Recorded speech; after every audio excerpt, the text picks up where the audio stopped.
Eu tenho entendido que nós temos 3 tipos de desigrejados no Brasil. O primeiro é o que eu chamo de semi-igrejado. O semi-igrejado nos faz lembrar um pouco daquilo que nós vivenciamos no nosso país na década de 70, na década de 80, quanto ao catolicismo romano. Você vai lembrar, ou quem viveu aquela época, que quando você perguntava a um católico ou uma pessoa qual era a religião, ele dizia: eu sou católico, mas eu não frequento a missa, eu sou um católico nominal. Você vai perceber que essa igreja evangélica brasileira hoje, de certa forma, ela é assim. Por quê?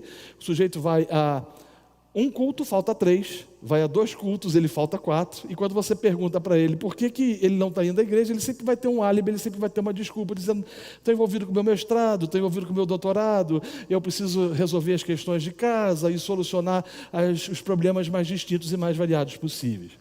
Há um segundo grupo que trata-se daqueles que foram feridos na batalha, porque essa igreja brasileira, que é composta de gente que foi salva por Cristo, é uma igreja que também tem sido alvo dos coronéis da fé.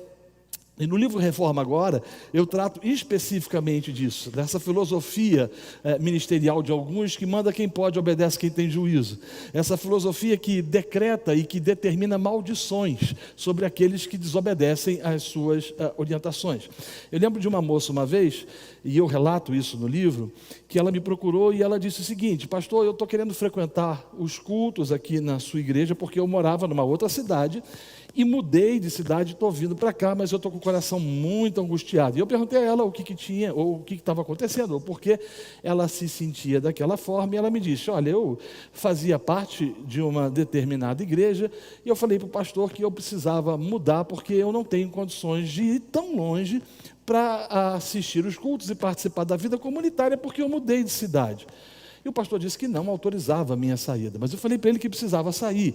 E aí ele falou que se eu desobedecesse a ordem dele, eu estaria tocando no ungido do Senhor, e que por estar tocando no ungido do Senhor, ele iria rogar a Deus que mandasse sobre ela um câncer.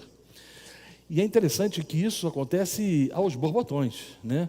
Essa igreja, que é composta de gente, em boa parte delas, salva por Cristo, o que aponta que pelo fato inequívoco de que o Senhor as redimiu e as transformou, passou a frequentar comunidades cuja a teologia é simplória, simplista e fraca, e a consequência disso é de que isso tem promovido esse semi-igrejamento ou esse desegrejamento dos que eu denomino feridos na batalha.